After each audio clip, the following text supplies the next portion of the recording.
Thank you for giving me the opportunity to be able to speak with your audience about the forgotten war in Cameroon and the ramifications of that to the larger international community.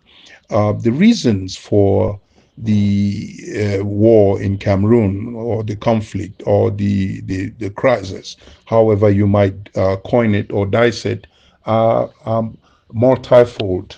They are legal, they are historical, and they are man-made.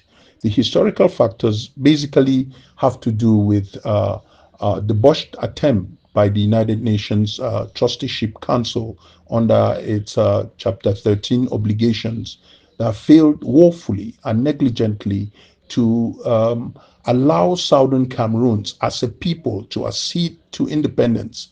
Instead, they chose the unconventional approach of allowing Southern Cameroons to accede to independence by joining, quote unquote, either the Federal Republic of Nigeria or La République du Cameroon. And when this deviation from their charter obligations occurred, it has had nefarious effects, very dangerous effects, and very far reaching effects, which have resulted in the war that is raging today. The legal the legal reasons basically have to do with the fact that resolution 1608, that was supposed to be the founding rock of the joining document, or the union treaty, or the union pact, or the union contract that was supposed to have been signed between La République du Cameroon and Southern Cameroons, never was, because there was bad faith in the beginning, and La République du Cameroon, having acceded to independence in 1960, on the January 1st, 1960, could not and would not allow or give room for there to be actual talks and a viable agreement on which these two entities could operate as equal in status entities. The man-made reasons therefore have to do with the bad faith, with the fact that in 1972, Ahijo, even though the federal structure of the country was supposed to be sacrosanct, because the federal constitution in its article 47 was very clear that the federal character of the amalgamated entities was supposed to be sacrosanct. That was violently abrogated in 1972 with a plebiscite that was lopsided, a plebiscite that was illogical because it involved the interest of a majority to the disadvantage of a minority.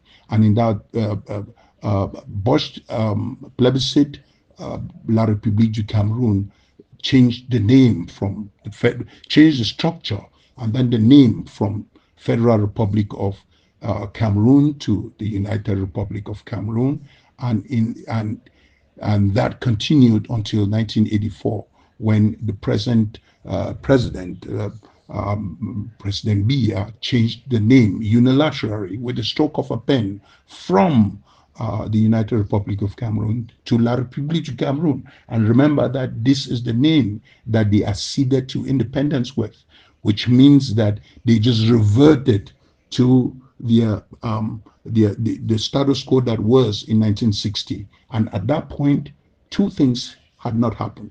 Southern Cameroon was not part of La République du Cameroon, and the United Nations had not given them the option to either join La République du Cameroon or the Federal Republic of Cameroon. So, since there is no contract, no binding document between these two entities, the argument is simple, that Southern Cameroon is not part of La République du Cameroon. And this has been the reasons why these are the root causes of the war. And when tensions escalated, when the protests were violently quelled in 2017 and war broke out, the international community was very clear that there needs to be an open-ended dialogue without preconditions to discuss the root causes of the war and hopefully get to a mediated settlement.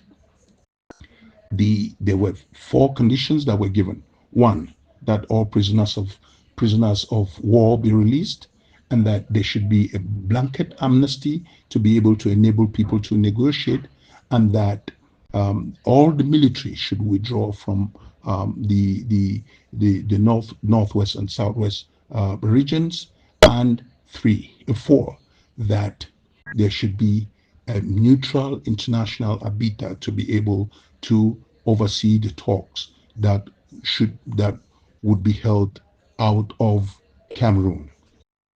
Even so, that has not happened. And but the final and man-made reason is the impunity, the inhumanity, and the illegality, the shamelessness with which La République du Cameroon has always moved away from the table each time that they have attempted to get to the table to be able to talk about the root causes of this and get to a mediated settlement. In fact, the man-made reasons are numerous because from 1961, it was very clear that the intent of La République du Cameroun was to annex Southern Cameroons and not to join in partnership as equal in status neighbors. And this is very clear because the vote for Southern Cameroon's independence that held on the 24th of April 1961 was was shameful. Shameful because La République du Cameroon, knowing with the knowledge that Southern Cameroons has already voted to join them, refused or voted against the independence of Southern Cameroons. If that's not bad faith, if that's not intent clear enough to show that they were out to annex Cameroon or Southern Cameroons, what is? And that bad faith or that intent of annexation was very clear because on the 30th of September 1961, the military headed by the gendarmerie forces of La République du Cameroon moved into southern Cameroon and have been there ever since. And you don't have to hear that from me. You just have to listen to to President Biya when he was on Mo Mohammed's show in Paris, and he said that there was a blatant attempt to assimilate these two regions of the southern Cameroons into Cameroon, and that experiment or that endeavor had failed. So it is very clear that the man-made reasons are very supersede even the historical and the legal reasons. I would not call the situation in Cameroon simply one of a refugee crisis.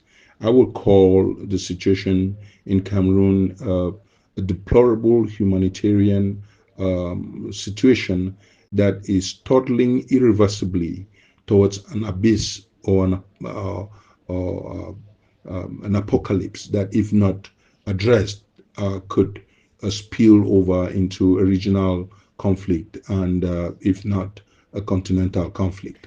I call it a humanitarian crisis because the refugees already number about a million and a half refugees who are now scattered in neighboring countries of Nigeria, especially Ghana and other African countries, and then in the diaspora, especially in Europe, in North America, the United States, and Canada. And the internally displaced persons range anywhere between 1 million to 1.5 million. And because of their internally displaced nature. They are now forced to live under inhumane conditions where the famine and health conditions, living conditions are deplorable, and so they are now faced with the vagaries of war and of climate and every other thing that you can think of. And so there comes of there comes all over La République du Cameroon because of the displaced citizens of southern Cameroon who are now forced to live in cities of La République du Cameroon against their wishes, their whims, and their wishes. You also have a situation of the war itself, with the killings, with extrajudicial killings, with kidnappings, with abductions, with gunshots that are traumatizing the population on a daily basis, and all the other nefarious ramifications of war, mutilations, um, uh, ab- again, abductions, child pregnancies, rape, the spread of HIV/AIDS, and other sexually transmitted diseases, and then the use of rape as a weapon, especially by the military. And in this war, the factions are very clear. There is there's a uniform military under a single identifiable command that the world knows and can identify and can use its satellites to determine who is doing what, where, and when. And then there are the separatists who started off with leaves and peace plants and stones and catapults, and then degenerated into machetes and pangas and Dane guns, and now are sophisticated to the level where they're using AK-47s and and IEDs, improvised explosive devices. And that is just a horrible situation. And this is degenerating on a daily basis, on a minutely basis, on a secondly basis, and the world is watching as the situation degenerates. The situation with human rights activists is despicable, deplorable, and unconscionable. Lawyers are treated with impunity, uh, journalists with inhumanity, and the kind of illegality that has never been seen before. You remember Barrister Alice Gom. You would there is the case of Barrister Tamfu Richard. There's the case of Barrister Amungwa Nicholas. There's the case of Yours Sincerely, and many other cases of lawyers who have been manhandled, thrown into jail, and beaten. Um, I mean, their robes defiled, their wigs seized, and the situation just persists, and nobody is, and the international community is watching. Then you go to the situation of the journalist. That is even worse, because the amount of journalists who have died because of the war in Cameroon is just unspeakable. You have the case of um, um, a young journalist who was killed in Bamenda, Mr. Anya, I think his name is. There's the case of Wazizi, who was killed in Boya, and there's the famous and most recent case of Martinez Zogo that has made headlines everywhere. Even so, the Institute for the Protection of Journalists has decried this. International human rights organizations have decried it. Human Rights Watch, Amnesty International, all these organizations decry this on a daily basis, and nothing has happened.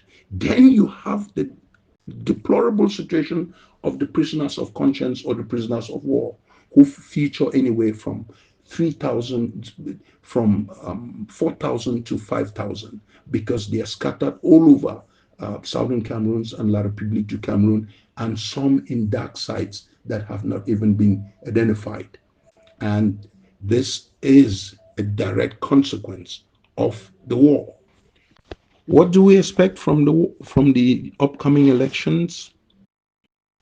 My honest opinion, from the pessimism that has crept up because of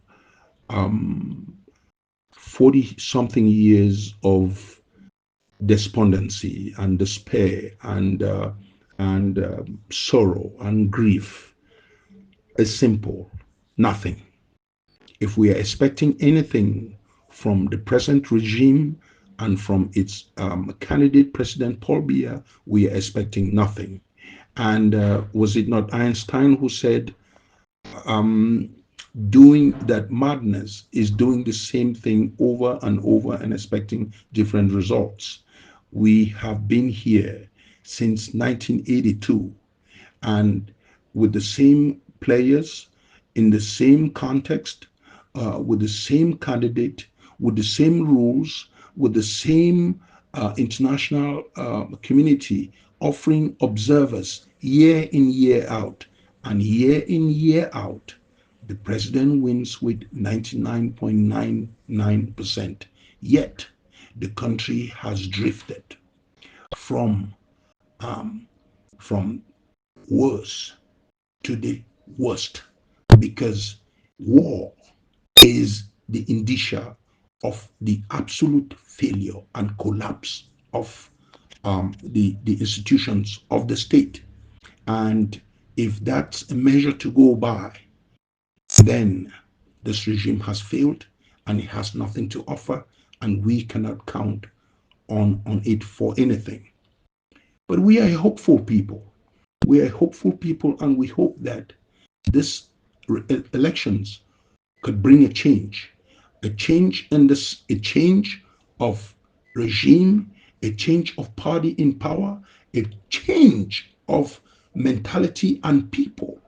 Because if you look very carefully, physiognomically, physically, psychologically, and politically, the regime is tired, from its head of state to its Speaker of the National Assembly, to its President of the Senate, to its President of the Economic and Social Council. You can name them. All of them are 90 years and above. And there is no magic to expect anything other than what? What can you expect from people this old? Or if there's anything to actually expect from them, it is the natural finality that nature offers to everybody that old, which is retirement, which is your golden years, which is waiting for the clarion call, not to be standing for elections. And so, as a hopeful people, we are hoping that new new blood will come in, and that the wind of change that is blowing through Africa, from Senegal through Burkina Faso, Mali, Niger, and other places, would gain hold here, and that finally the people might have a chance to be able to sit at the table, get to the root causes of this, and get a mediated settlement, and hopefully have a peace that will endure, and have these people begin to live a life that is worth the fight for self-determination and self-realization. The alternative, if there's no change, then we can expect the worst for Cameroon. We can expect chaos. We can expect violence. Not that I'm propagating it, but that the the system is going to unravel itself, and all the factions will come to a head, and it will be more mayhem than there is today. And when that happens, only the international community would have itself to blame, because the handwriting is clear on the wall. We can see all the indicia, we can see all the ingredients that have gathered, and this cloud is gathering, and we are seeing it, and we can avoid it by doing something about it, by arresting the situation and getting the parties to the table and talking before the elections even hold.